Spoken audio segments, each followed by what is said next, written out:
Vamos todos juntos a 1 Samuel 16, del 6 al 7.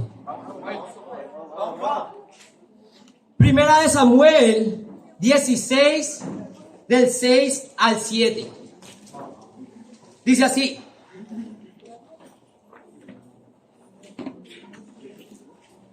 Primera de Samuel 16, del 6 al 7 dice: Cuando llegaron, Samuel se fijó en Elías y pensó: sin duda que este es el ungido del Señor. Pero el Señor le dijo a Samuel: no te dejes impresionar por su apariencia ni por su estatura, pues yo lo he rechazado. La gente se fija en las apariencias, pero yo me fijo en el corazón.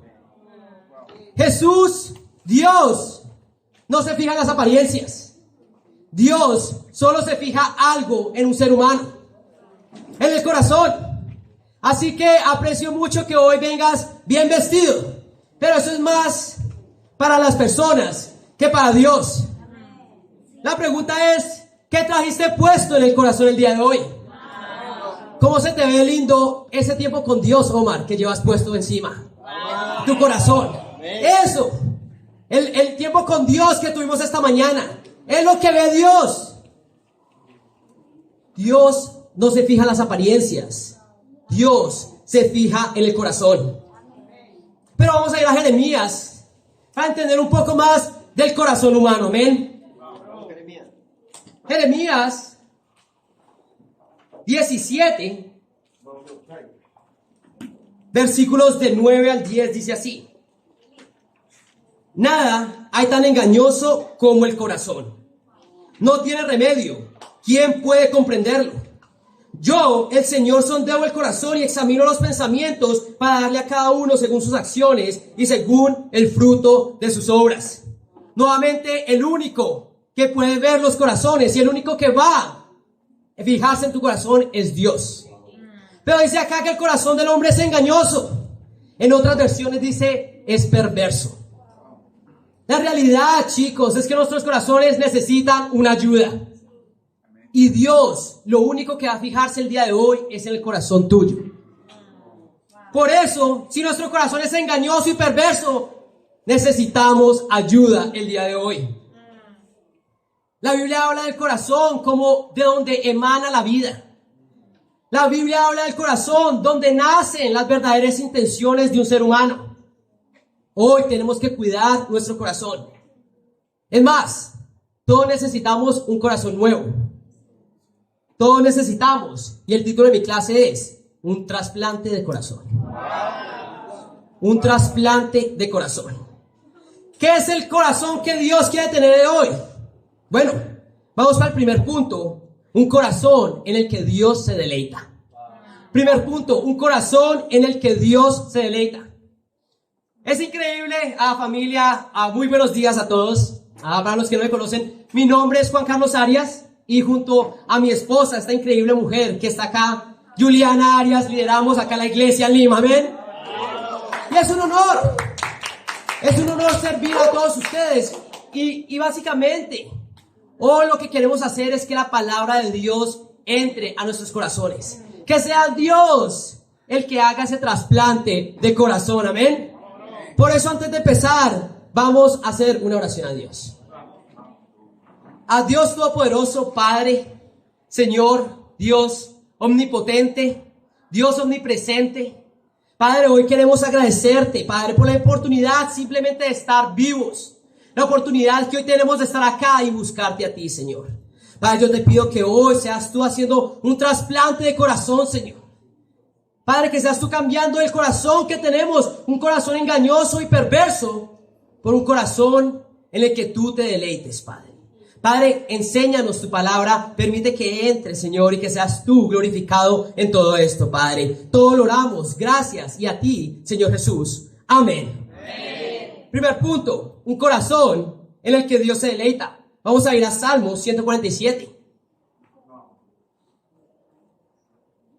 Salmos 147, y vamos a leer desde el versículo 1. ¿Están conmigo, familia? Salmo 147, versículo 1 dice: aleluya, alabado sea el Señor. Cuán bueno es cantar salmos a nuestro Dios, cuán agradable y justo es alabarlo. El Señor reconstruye a Jerusalén y reúne a los exiliados de Israel. Restaura a los de corazón quebrantado y cubre con vendas sus heridas. Él determina el número de estrellas y a todas ellas les pone nombre. Excelso es nuestro Señor y grande su poder. Su entendimiento es infinito. El Señor sostiene a los pobres, pero hace morder el polvo a los impíos. Canten al Señor con gratitud, canten salmos a nuestro Dios al son de arpa. Él cubre de nubes el cielo, envía la lluvia sobre la tierra y hace crecer la hierba en los montes. Él alimenta a los ganados y a las crías de los cuervos cuando graznan. Acá la Biblia nos está dejando saber la gran naturaleza y poder de nuestro Dios. Y por eso dice, alábenlo. Alabado sea el Señor. Realmente esto es un hombre y una mujer que se deleitan en Dios. ¿Por qué? Porque entiende el poder que tiene nuestro Dios. Un Dios amoroso, un Dios infinito, un Dios todopoderoso. Y por eso adoramos el día de hoy. Y yo quiero preguntarte, ¿a quién le estás cantando tú el día de hoy? ¿A qué clase de Dios le estás cantando? ¿A un Dios pequeño? ¿A un Dios sin poder? ¿O al Dios todopoderoso que es Jehová? Tienes que entender a quién estás alabando el día de hoy. Porque si estás alabando a un Dios así de pequeño, así de pequeña es tu fe.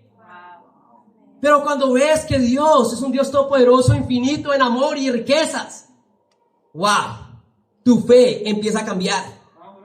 Y ese necesita ser nuestro deleite, nuestro Dios, el conocerlo a Él. Pero ese no es el punto. No es un corazón que se deleita en el Señor, es un corazón en el que Dios se deleita. Por eso vamos a seguir leyendo el versículo 10. El Señor no se deleita en los bríos del caballo, ni se complace en la fuerza del hombre. Es interesante porque antes de que Dios nos diga en qué se deleita Él, nos dice primero en qué no se deleita Él, ¿verdad? ¿Por qué? Porque Dios quiere ser bastante claro con lo que Él quiere para nosotros. Realmente la Biblia, familia, no es ese libro difícil que solo los más sabios pueden entender. Si algo no es claro para nosotros, no es porque Dios no sea claro en su palabra. Él es siempre muy claro en lo que quiere. Pero realmente muchas veces no queremos que la Biblia sea clara y no tener que hacer lo que muy dentro de nosotros sabemos que tenemos que hacer. Tú ya sabes lo que tienes que hacer porque Dios es muy claro. Muchas veces no queremos que sea muy claro. Tú entiendes, ¿verdad? Esa línea gris entre lo bueno y lo malo, que es bastante atractiva y cómoda, porque no tienes que hacer mucho. Esa línea llamada tibieza espiritual, donde no quieres entender realmente todo, porque entender sería Dios te está hablando y te está llamando a una acción. Pero Dios quiere que sepamos qué no quiere Él y qué quiere Él, y cuál es su deleite y cuál no es su deleite. ¿Cuál no es su deleite? Ni las posesiones, ni los recursos, ni las fuerzas de un ser humano. Él dice ahí, dice en número 10, el Señor no se deleita en los bríos de caballo, ni se complace en la fuerza del hombre. Las riquezas de un hombre son pobreza para Dios. Las fuerzas de un hombre son debilidad para Dios. Dios no se deleita en lo que pueda tener un ser humano, en lo absoluto. Y es interesante porque es lo que el mundo se deleita. El mundo se deleita en el poder, en las riquezas, en las fuerzas de él mismo. Pero vemos que Dios no se fija en las apariencias, Dios se fija en el corazón, ¿amén? Y ya que sabemos cuál no es el deleite de Dios, vamos a leer cuál sí es el deleite de Dios. Versículo 11 dice así: sino que se complace en los que le temen, en los que confían en su gran amor. Dios no se deleita en lo que tenga un ser humano. Él se deleita en el corazón de un hombre. ¿En qué tipo de corazón? El corazón que le teme y que confía en Él. La pregunta ¿es tu corazón el deleite de Dios? Pregúntate, ¿es el corazón tuyo el deleite de Dios? Y si no estás seguro, ¿cómo responder esta pregunta? Respóndete esta. ¿Cuál es tu deleite? ¿Cuál es tu deleite? Al entender cuál es tu deleite, sabrás si tu corazón es el deleite de Dios. Si crees que Dios es tu deleite, es tu roca firme, se va a notar. ¿Eres de esos que tienen las conversaciones con Dios cuando todo va saliendo absolutamente bien y tienes esas conversaciones con Dios llenas de alegría, de agradecimiento? Y también eres de esas personas que cuando las cosas no están bien van a llorar a Dios y a clamar a Él. Eso significa que Dios es tu deleite. Él es todo, Él es tu roca. Es tu deleite querer aprender día a día más de la palabra. Te estás levantando todos los días queriendo conocer más de Dios. Porque realmente, si no es así, realmente Dios no es tu deleite. Y no quiere decir que no amas a Dios. Pero yo amo a mi esposa, yo amo a mi hermano. Pero Dios nos llama a amarlo a Él mucho más. El Señor, es Dios tu deleite. ¿O es algo malo que te está trayendo el deleite en tu vida? ¿Cómo te esté yendo en el trabajo? ¿O cómo te esté yendo en las clases, en tu escuela? ¿Es Dios tu deleite? Vemos que a Dios no le deleita cuántos soles hagas al día, sino cuántos tiempos a solas tengas con Él en el día. A Dios no le importa cuántas amistades tengas en el mundo, si Él no es tu mejor amigo. A Dios no le interesa nada de eso. Dios se deleita en el corazón de un hombre que confía en Él y le teme. Amén, familia. Amén. Vamos a ir a Jeremías 9. Jeremías 9, vamos a leer versículo 23. Y es importante entender que un corazón nuevo, un trasplante de corazón, necesita ser por un corazón en el que Dios se deleita. Y en Jeremías 9, 23 dice así. Así dice el Señor, que no se gloríe el sabio de su sabiduría, ni el poderoso de su poder, ni el rico de su riqueza. Nuevamente, Dios deja sabernos lo bueno y lo malo. Antes de dejarnos saber en qué nos podemos glorificar, Él nos dice en qué no se glorifique. Conocer lo bueno y lo malo es esencial, pero ¿de qué has de gloriarte tú? ¿De tu sabiduría? ¿De tu fuerza? ¿De tus riquezas? No. Porque Dios no ve las apariencias. Dios ve el corazón. Y familia, si alguien sabe gloriarse en las cosas del mundo, ese soy yo. ¿Por qué? Porque yo sé que es gloriarme en mi sabiduría sin ser sabio. Yo sé que es gloriarse en mis fuerzas sin ser fuerte. Yo sé que es gloriarme en la riqueza sin ser rico. ¿Por qué? Porque me he gloriado de estas cosas sin tenerlas. Porque tú no necesitas tener mucho de esto para gloriarte de estas cosas. Solo necesitas tener un poco de esto y un ego bastante gigante. Solo necesitas de ego y un poco de recursos para creer que puedes gloriarte en estas cosas. Familia, esa era mi vida. Gloriándome en sabiduría que no tenía. Gloriándome en riquezas que no tenía. Y gloriándome en fuerzas que no tenía. Yo no llegué a los pies de Dios porque entendía mi necesidad de Él. Yo llegué a los caminos de Dios porque pensaba que yo le podía enseñar algo a los discípulos. Esa era mi soberbia. Yo por mucho tiempo pensé que tenía grandes amistades fuera y dentro del reino por mi increíble personalidad. Porque soy encantador. Me estaba gloriando en cosas que no existían. Me estaba gloriando en riquezas porque tenía un trabajo. Y ese era yo, gloriándome en cosas que realmente no tenía.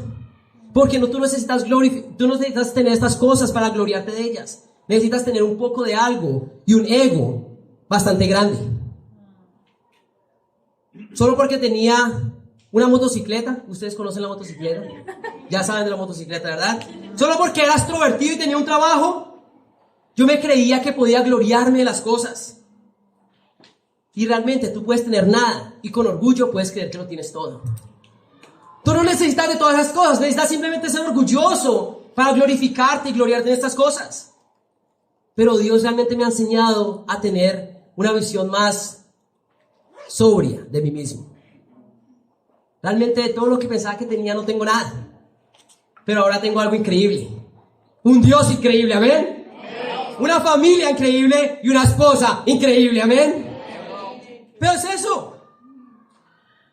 Aunque muchas veces sigo luchando con mi ego. ¿En qué te estás glorificando tú? ¿En qué te estás gloriando? ¿En lo que tienes? Y Dios dice, no te gloríes en estas cosas. Pero nos dice ahora, ¿en qué nos gloriemos? En el versículo 11. En el versículo 24. Dice así.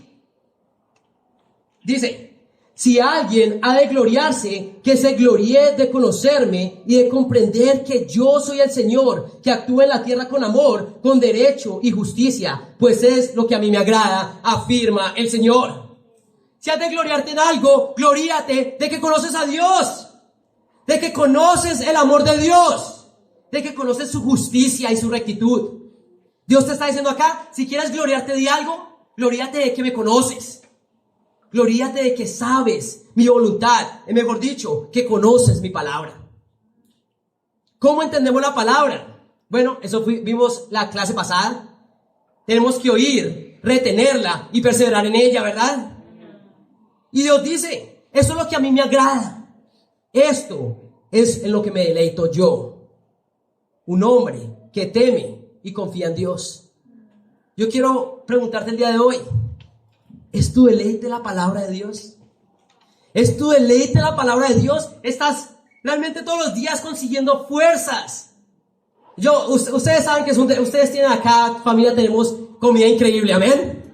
En Perú la comida es increíble. Entonces, ¿qué pasa cuando nos sirven este plato de la comida que por mucho tiempo hemos querido probar? Estamos alegres y lo disfrutamos en cada momento. La pregunta es, ¿estás deleitándote en la palabra del Señor? Realmente, si no hay nada más de que puedas deleitarte. No hay nada más de que puedas glorificarte si no es en conocer de Dios, ¿amén? En esto me deleito yo, en un hombre que se deleita en mí, ¿amén? Segundo punto, un corazón que se humilla ante Dios. Un corazón que se humilla ante Dios. Vamos a ir a Isaías 66. Isaías 66, versículo 1 dice así, y esta escritura es increíble. Dice, así dice el Señor, el cielo es mi trono y la tierra es el estrado de mis pies. ¿Qué casa me pueden construir? ¿Qué morada me pueden ofrecer? Fue de mi mano la que hizo todas estas cosas, fue así como llegaron a existir. Dice Dios, el cielo es mi trono. Sí, yo no me imagino esto. Dice que el trono de Dios es el cielo. El Dios está sentado en el cielo y el estrado de mis pies, la tierra. Todos estamos ante los pies de Dios, queramos o no. Es la realidad, porque Él está sentado en el trono y el estrado de sus pies en la tierra. Por lo tanto, todos, queramos o no, estamos a los pies de Dios. Y dice, hay cosas ridículas en la vida. Y acá nos dice Dios que hay cosas ridículas en la vida. Y no voy a hablar de equipos de fútbol, ¿verdad, Pablo? Tampoco voy a hablar de los comentarios de los hermanos universitarios. No, eso es ridículo, pero no voy a hablar de eso. Dios dice que hay algo ridículo en la vida de un ser humano. Y es ridículo pensar que ustedes, dice Dios, pueden hacerme un favor a mí. Es ridículo que ustedes piensen que ustedes pueden hacerme un favor a mí. Es más, ustedes se están haciendo un favor a ustedes mismos al servirme de todo corazón. Eso es lo que dice Dios. Tú no le puedes hacer un favor a Dios. Tú te puedes hacer un favor a ti mismo sirviendo a Dios con todo el corazón. Amén. ¿Pero cuál? Él dice otra cosa que es ridícula. Otra cosa ridícula, dice Dios, es que ustedes piensen que no me necesitan a mí. El que ustedes crean que no me necesitan a mí. El simple hecho de para tú pensar que Dios no existe, necesitas de Dios. Para el simple hecho de pensar que Dios no existe, necesitas de Dios. En todo lo que nosotros necesitamos de Dios. Y dice, es ridículo que ustedes piensen que no necesitan de mí. Pero dice, a pesar de que ustedes no me pueden hacer ningún favor, hay cosas que yo me alegro. Hay cosas que realmente me gustan de un hombre y una mujer. Vamos a leer en el versículo. Vamos a seguir leyendo el versículo. Vamos a leer 2. Fue mi mano la que hizo todas estas cosas. Fue así como llegaron a existir, afirma el Señor. Yo estimo a los pobres y contritos de espíritu, a los que tiemblan ante mi palabra. Dios dice, ok, yo no lo necesito, pero ¿sabes qué? Ustedes me caen bien. Yo los amo a ustedes. Pero lo que yo realmente me agrado de un hombre es que ¿qué? Un hombre pobre y contrito de espíritu, a los que tiemblan ante mi palabra. Muchos de ustedes dirán, espera Dios, eso no suena muy atractivo. Pobre y contrito de espíritu, que teman la palabra, eso no suena muy atractivo, Dios. Eso no es lo que yo me imagino al vivir una vida contigo, eso no es lo que me han enseñado. La pregunta es, ¿a quién has estado escuchando entonces? Porque es el mensaje de Dios. Eso es lo que quiere Dios de ti. ¿Por qué has escuchado alguna vez algo diferente? No sé, pero no es la palabra de Dios, amén.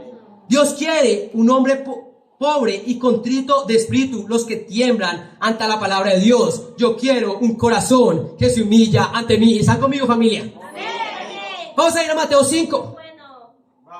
Mateo 5.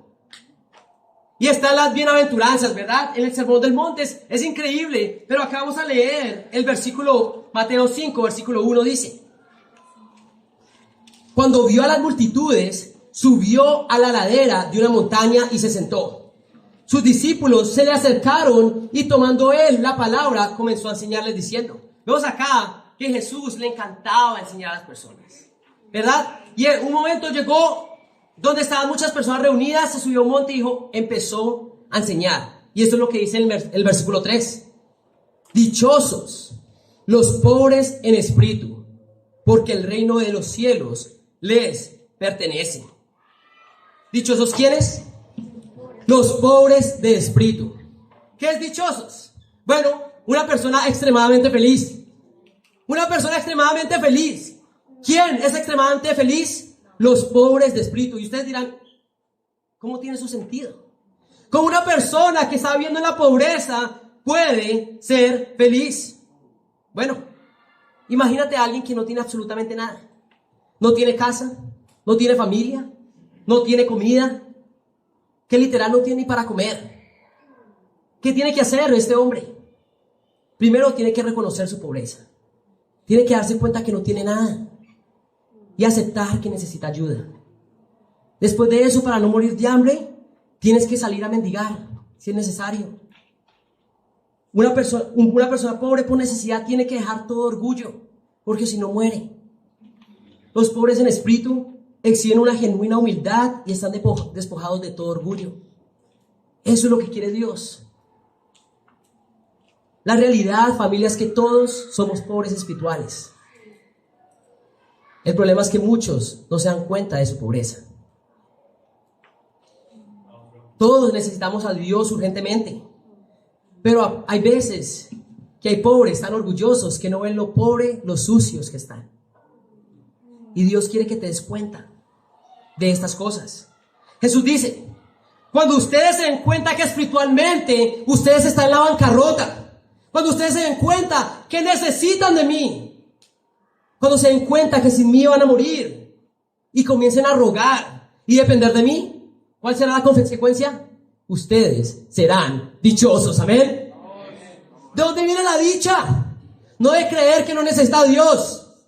Es de la dependencia absoluta de Él. Un corazón que se humilla ante Dios. Felices, dichosos los pobres en espíritu. ¿Porque qué? El reino de los cielos les pertenece. ¿Qué quiere decir esto? Esos son ustedes, familia. Ustedes son esos pobres en espíritu. El reino de Dios nos pertenece. ¿Por qué? Porque nos humillamos ante Dios. ¿Dónde vas a encontrar un pobre espíritu? En el reino de Dios. Y ese lugar, en la iglesia, ese lugar es este momento. Amén, amén. Lucas 7. Lucas 7, versículo 36. Vamos a ver el mejor ejemplo de un corazón que se humilla y un corazón que no se humilla ante Dios. Lucas 7, versículo 36 dice así. Lucas 7, 36 dice: uno de los fariseos invitó a Jesús a comer, así que fue a la casa del fariseo y se sentó a la mesa. Ahora bien, vivía en aquel pueblo una mujer que tenía fama de pecadora. Cuando ella se enteró de que Jesús estaba comiendo en casa del fariseo, se presentó con un frasco de alabastro lleno de perfume. Llorando, se arrojó a los pies de Jesús, de manera que se los bañaba en las lágrimas. Luego se los secó con los cabellos, también se los besaba y se los ungía con el perfume.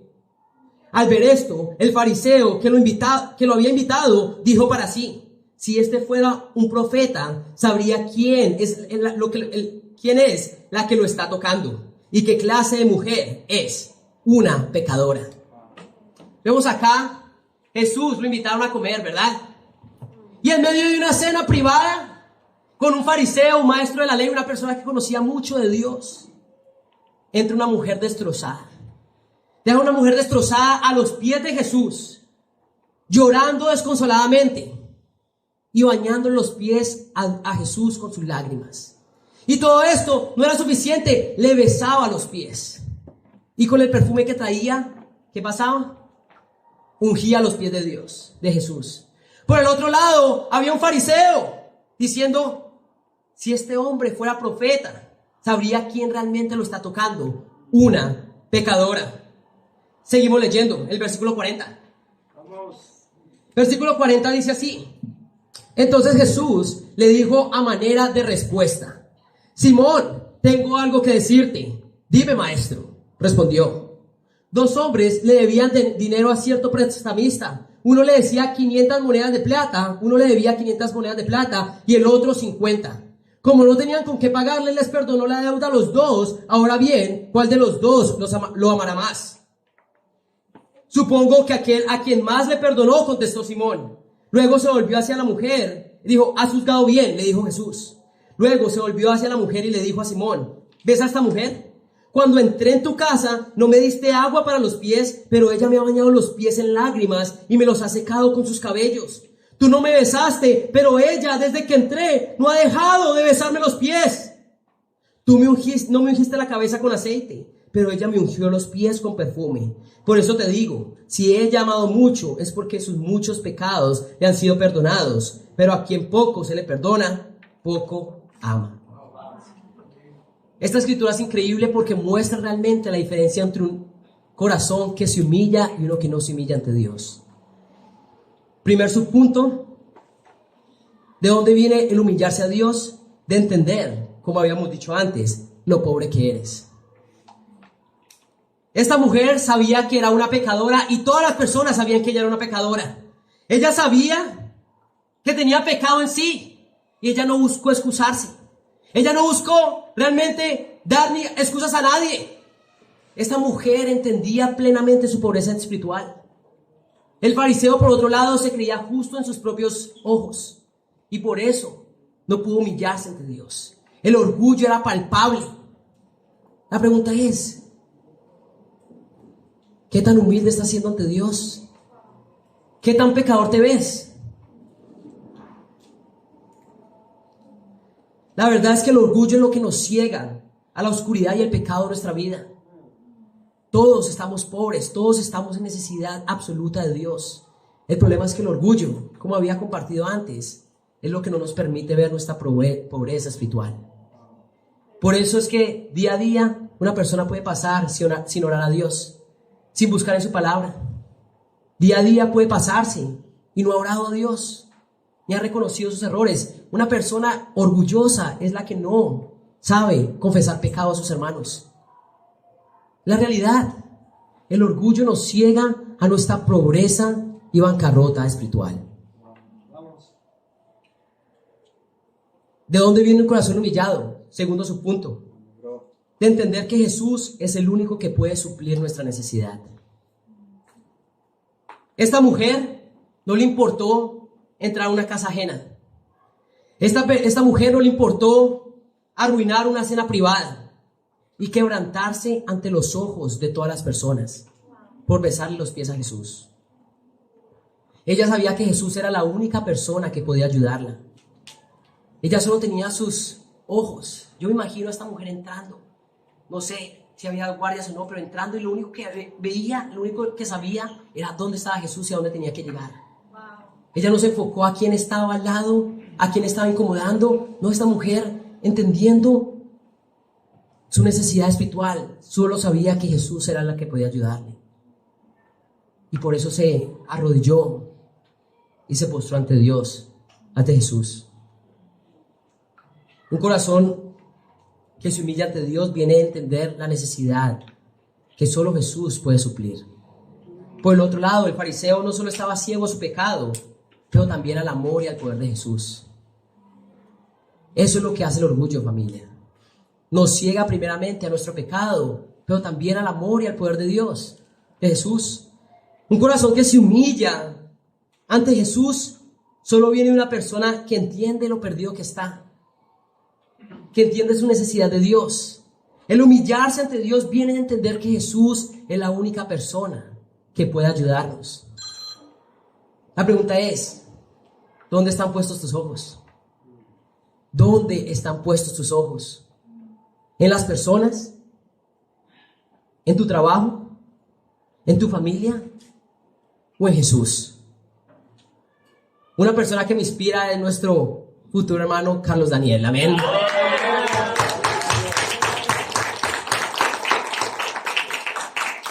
¿Por qué? Porque él no entendía. Él no entendía la necesidad que tenía de Dios. Pero él dijo, voy a darle un chance a la palabra de Dios. Voy a darle un chance. Él no sabía la necesidad que tenía de Dios hasta que estudió la palabra. Pero también el día de hoy, el día de ayer, se dio cuenta de la necesidad que tenía de Jesús. Se dio cuenta que Jesús era el único que podía ayudarlo a él. Y al momento en que él entendió que Jesús era el único que podía ayudarlo, se dio cuenta de algo, de lo pecador que él era. Cuando no estás viendo a Jesús, no te estás viendo realmente tu corazón tampoco. Y hoy le ha tomado la decisión de rendirse a Jesús y va a ser hoy bautizado para el perdón de sus pecados. Amén. Es una inspiración. Es un hombre que se humilla ante Dios. Hoy yo quiero animarte. ¿A quién estás mirando? ¿En qué estás pensando la mayoría de tu día? Un corazón que se humilla ante Dios es un corazón que piensa en Dios. Amén. Tercer y último punto. Un corazón que busca el arrepentimiento. Un corazón que busca el arrepentimiento. Vamos a leer en Mateo 26. Mateo 26. Vamos a leer desde el versículo 69. Un corazón que busca el arrepentimiento. El arrepentimiento, familia, para los que no saben, bueno, muchos de ustedes saben, es algo vital para la vida de un verdadero cristiano.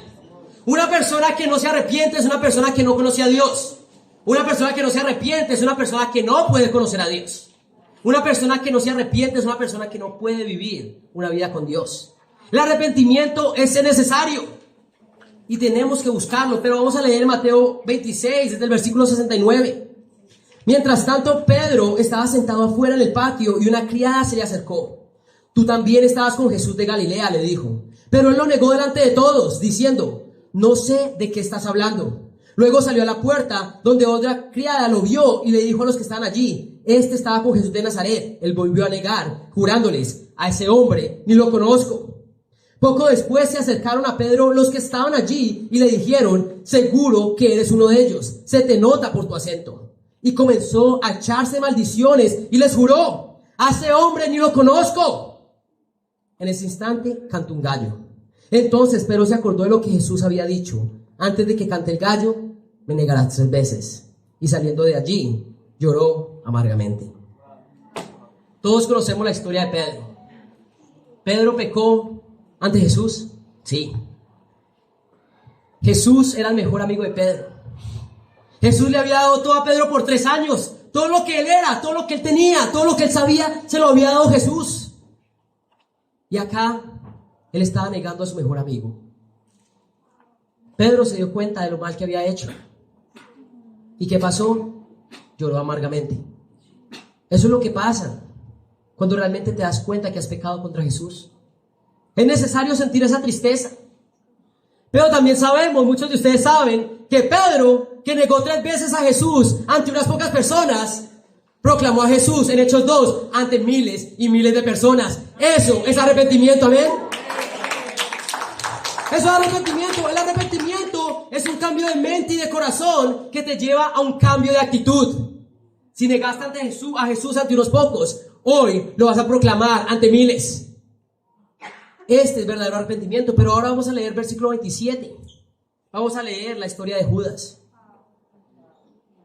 Muy de mañana, versículo 1, todos los jefes de los sacerdotes y los ancianos del pueblo tomaron la decisión de condenar a muerte a Jesús. Lo ataron, se lo llevaron y se lo entregaron a Pilato, el gobernador. Cuando Judas, el que lo había traicionado, vio que habían condenado a Jesús, sintió remordimiento y devolvió las 30 monedas de plata a los jefes de los sacerdotes y a los ancianos. He pecado, les dijo, porque he entregado sangre inocente. ¿Y a nosotros qué nos importa?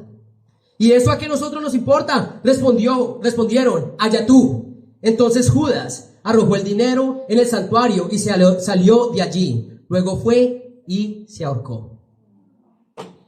Vemos a Judas, otro mejor amigo de Jesús, pero él lo vendió, igualmente horrible como Pedro. Él hizo algo horrible y él se dio cuenta. Él sintió también tristeza. Pero hay algo especial en Judas. Después de este momento no lo volvemos a ver. ¿Por qué? Porque se ahorcó. ¿Realmente se arrepintió? No. Él intentó devolver las monedas. Él intentó pedir perdón, pero arrepentimiento no es tratar de hacer algo. No es pedir perdón. Ya sabemos que arrepentimiento es un cambio de mente y de corazón, ¿verdad? Judas no se arrepintió. Primer punto. Su punto. El arrepentimiento no viene del hombre, viene de Dios. El arrepentimiento no viene del hombre, viene de Dios. Vamos a ver a Hechos 11. Hechos 11, y les voy a dar un poco de contexto acá. En Hechos 2, ¿qué había pasado? El reino de Dios iba a llegar con poder. Y Jesús había dicho que iba a llegar primero a los judíos. Entonces la iglesia empieza en Hechos 2 con los judíos. Después en Hechos 10, la iglesia llega a los gentiles. Y Pedro está ahí para presenciarlo, en la casa de Cornelio. Pero Pedro era de los que creía que los gentiles no podían entrar al reino de Dios. Pero al ver que al ver que Dios les había dado el Espíritu, Él los bautizó. Amén. Pero ahora Él tenía que presentar cuentas ante los judíos. Los judíos le habían dicho, ¿por qué permitió que los gentiles entraran al reino de Dios? Y Él les explica, ¿cómo yo iba a permitir que no fueran bautizados si les dio el Espíritu tanto a los judíos como a los gentiles? Yo presencié lo que Dios había hecho en los gentiles. Yo no podía realmente ser un limitante en lo que Dios quería hacer. Y ahí es donde vemos en Hechos 11, versículo 18. Hechos 11, 18 dice así. Al oír esto, las explicaciones de Pablo a los judíos, al oír esto, se apaciguaron y alabaron a Dios diciendo, así que también a los gentiles les ha concedido Dios el arrepentimiento para la vida. Dios es el que concede el arrepentimiento. ¿Qué quiere decir esto? Que el poder cambiar no depende de ti. El poder cambiar no depende de ti. El poder cambiar depende de Dios. La realidad es que porque más quieras tú cambiar, no vas a poder cambiar si Dios no quiere permitirte cambiar. Tú puedes tomar la decisión que quieras y no poder cambiar si Dios no quiere que cambies. Porque el arrepentimiento no viene del hombre, viene de Dios. Este mismo concepto está en 1 Corintios 3. Vamos, bro. El arrepentimiento no viene del hombre, viene de Dios. 1 Corintios 3, versículo 5. ¿Están conmigo, familia? Este concepto, familia, cambia vidas. No estamos tratando de redefinir lo que es el arrepentimiento. El arrepentimiento es un cambio de mente y corazón que cambia tu conducta. Estamos redefiniendo realmente cuál es el proceso del arrepentimiento. El arrepentimiento no viene del hombre. El arrepentimiento es otorgado por Dios. 1 Corintios, capítulo 3, dice así, versículo 5.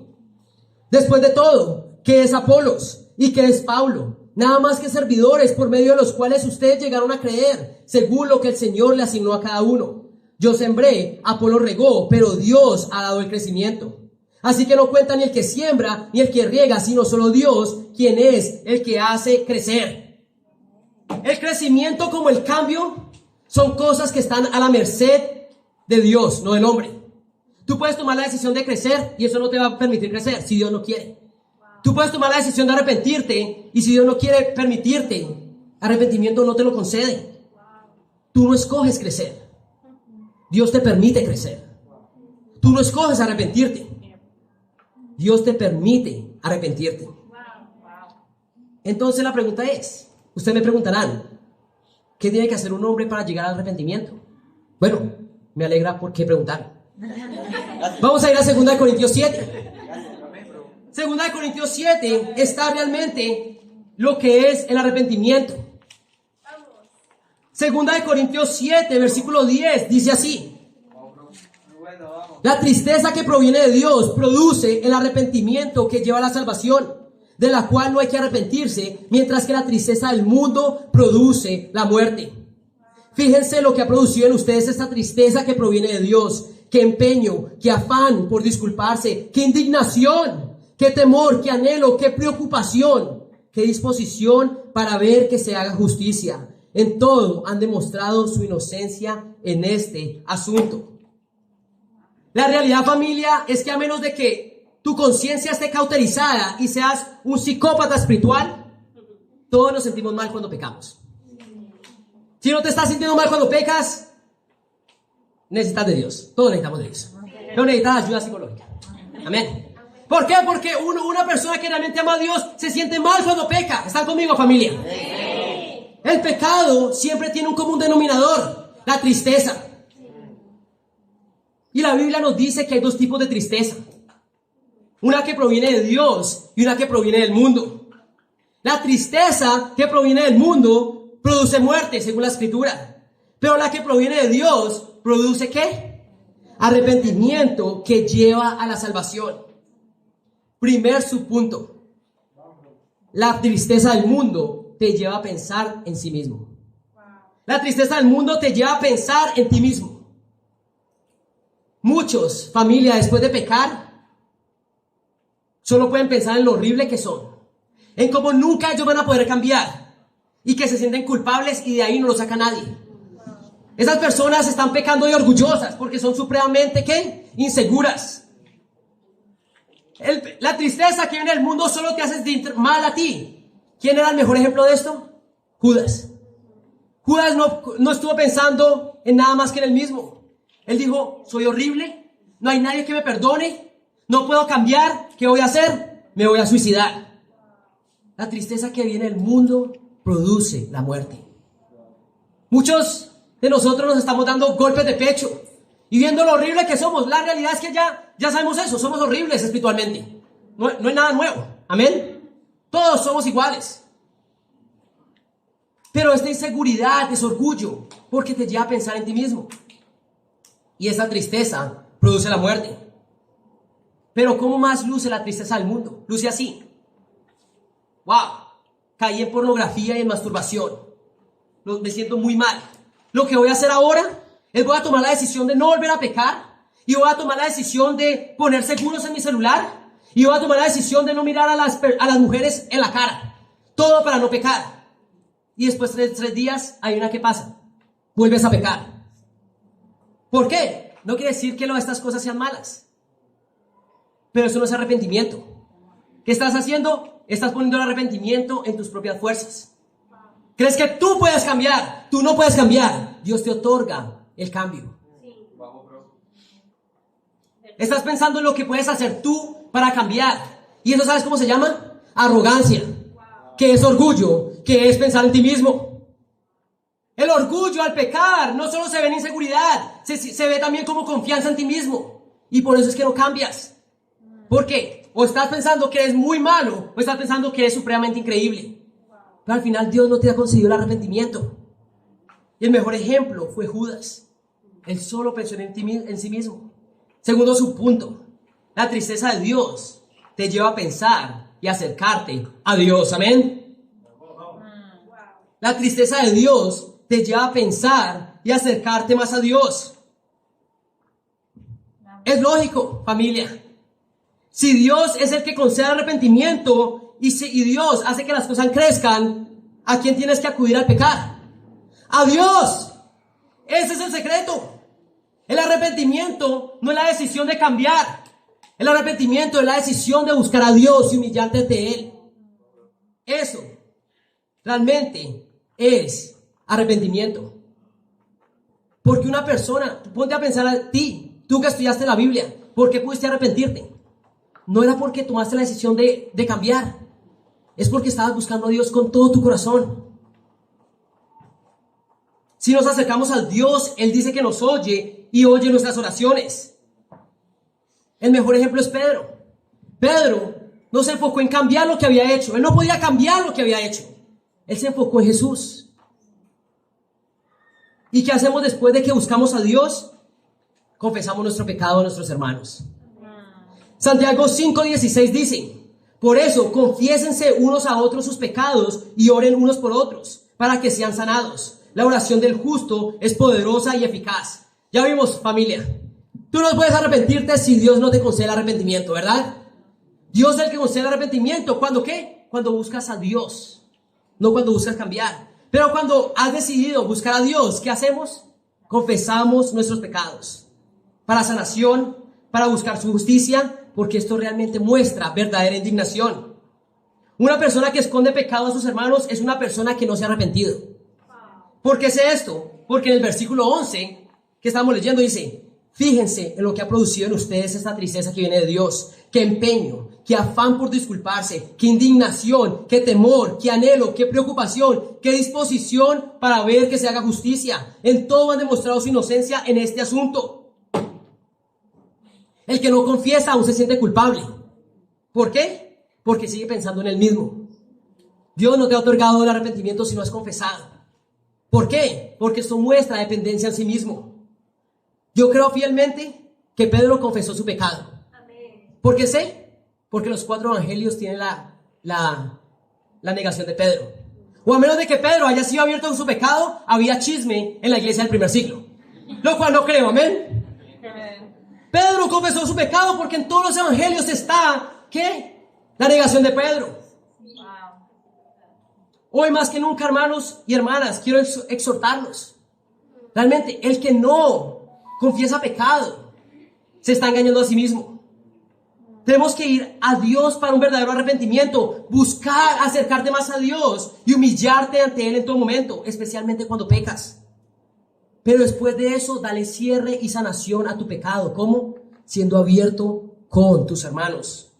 Si dices que te estás humillando ante Dios y sigues pecando, te estás engañando. Si dices que te has arrepentido y no has confesado tu pecado, te estás engañando también. Y la verdad es que Dios no te ha concedido el arrepentimiento. Por eso sigues y sigues cayendo en el mismo pecado. Será cuestión de tiempo hasta que caigas otra vez. En conclusión, familia, ¿amén? Hoy hemos visto que Dios no se fija en las apariencias, sino en el corazón, ¿amén?